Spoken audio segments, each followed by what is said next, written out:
Okay, so salvage pathways are a separate pathways wherein what is happening to all those nucleotides.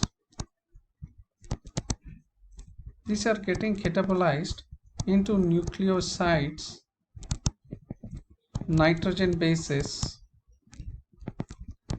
and these nitrogen bases, they are broken down either to uric acid or to beta alanine or to uh, beta amino isobutyrate.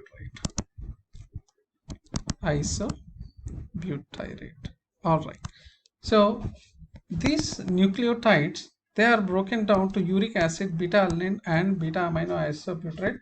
Of course, uric acid is excreted, beta alanine and beta amino isobutyrate may go into other pathways, but it is a total waste of all that nucleotides, because to produce nucleotides by the de novo pathway, we require a lot of ATP. Like you require 8 ATP for adenine and 7 for AMP, 7 ATP for GMP production. A lot of energy is required to produce these nucleotides, and all that may go waste.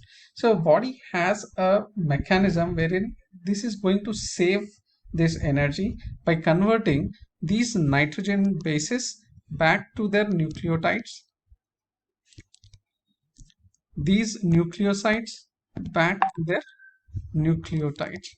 Also, in RBC or leukocytes, RBC or leukocytes, and in brain, this de novo pathway doesn't occur because the first two enzymes are absent. So require these pathways, that is conversion of nucleosides and nitrogen bases to nucleotides, for their DNA synthesis or for their requirements. Okay, so basically salvage pathway is saving a lot of energy currency. All right, so how this is happening: nucleosides, nitrogen bases, both can get converted to their nucleotides. Now how is that happening? A nucleoside, or first we'll say nitrogen bases, we have adenine, hypoxanthine,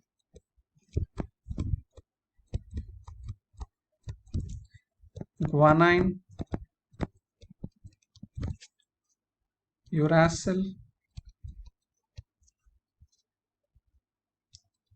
thymine. All right, now not thymine, cytosine. Okay, adenine in presence of PRPP. Remember, PRPP had many fates. One fate is it goes into the salvage pathways. So PRPP gives the ribose 5 phosphate to adenine and it becomes AMP. Hypoxanthine will become IMP. Takes a PRPP and it becomes IMP. Guanine becomes GMP, PRPP and TPI. Uracil becomes UMP and cytosine becomes CMP. Same PRPP, PRPP and PPI. The enzyme required for this is adenine phosphoribosyl transferase. For these two reactions, hypoxanthine and guanine, it is hypoxanthine guanine phosphoribosyl transferase transferase, a very notorious enzyme. It will come in your career at least 1,000 times. You will be reading this HEPRT, HEPRT, HEPRT, HEPRT, and all that. All right, HEPRT, hypoxanthine guanine phosphoribosyl transferase. All right, uracil phosphoribosyl transferase and cytosine phosphoribosyl transferase. So what is happening here? Nitrogen bases in presence of PRP, nitrogen base plus PRP gives its nucleotide.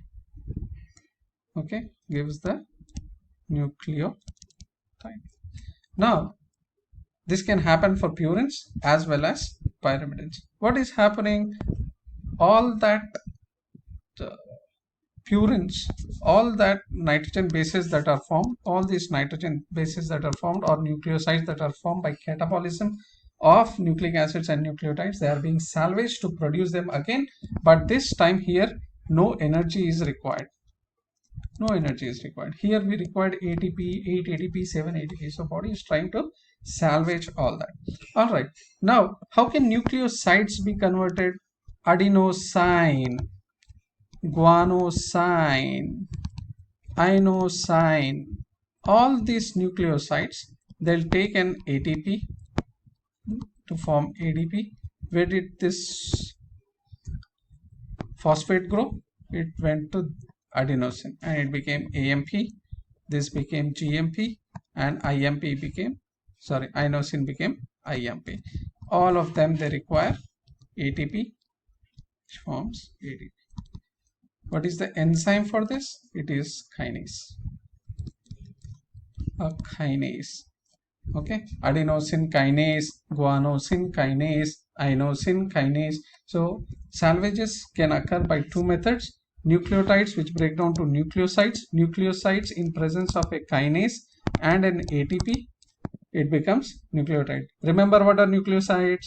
Nitrogen base plus sugar is a nucleoside. So here we already have a nucleoside. A nucleoside plus a phosphate is a nucleotide. So for this we require a phosphate to become a nucleotide. Where is that phosphate coming from? ATP. What is the enzyme? Kinase. Nitrogen bases plus a sugar molecule plus a phosphate plus a sugar molecule plus a phosphate. Who is giving all that? Phosphoribosyl pyrophosphate is giving. It gives the sugar plus phosphate, both it will give. Okay, ribose 5-phosphate, ribose is the sugar, 5-phosphate, phosphate group, both are attached and it forms a nucleotide. Okay, all right, coming to HEPRT deficiency or Lesch-Nyhan syndrome. Lesch-Nyhan syndrome occurs because of complete deficiency of HEPRT, that is hypoxanthine guanine phosphoribosyl transferase. Partial deficiency we see in Kelly-Sieg-Miller syndrome.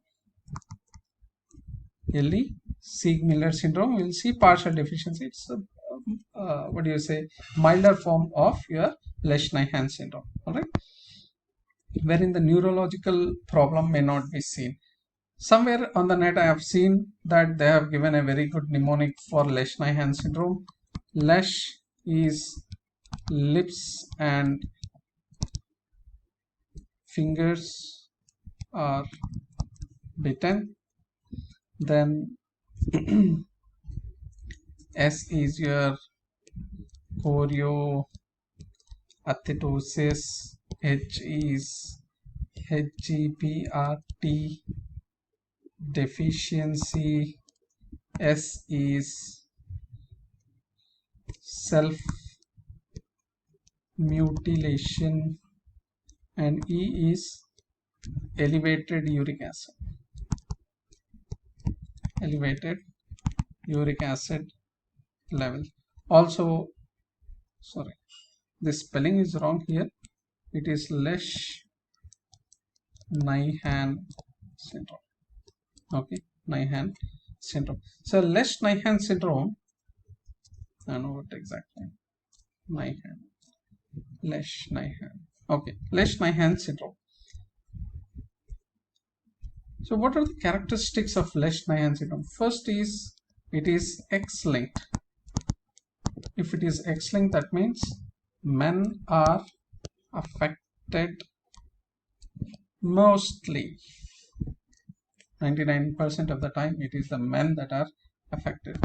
Second, signs and symptoms. Signs and symptoms start in first year of life. First year of life, we'll see retarded growth, self-mutilation. That is because of this accumulation of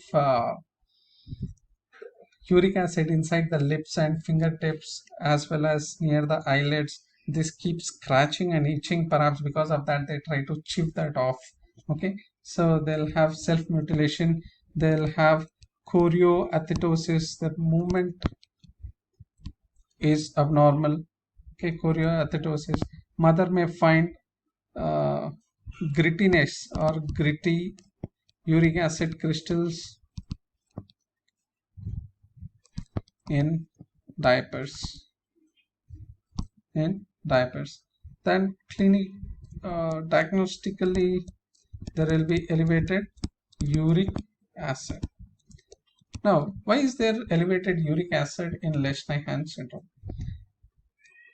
If this enzyme is deficient, if this enzyme is deficient,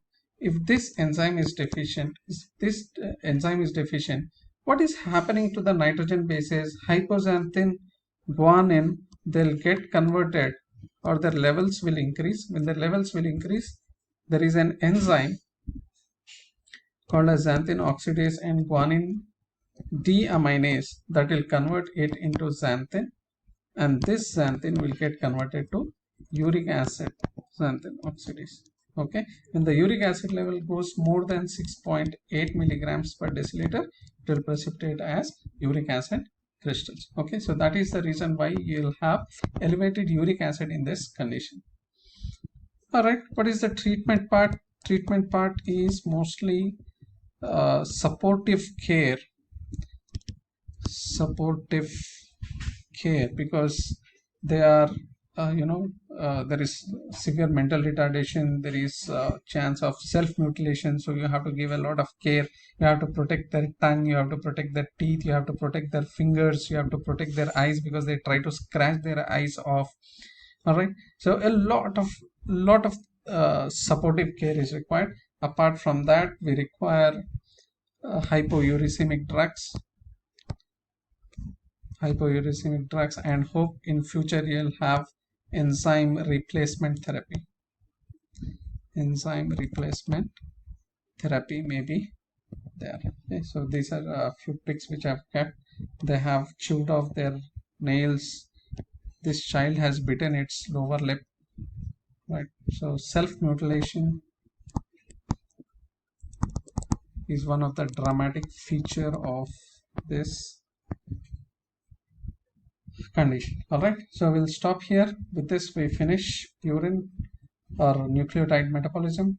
Previous classes I have nucleotide chemistry, nucleotide metabolism. So in my next lecture I'll be starting with pure genetics, that is structure of DNA and so on. All right, okay, bye.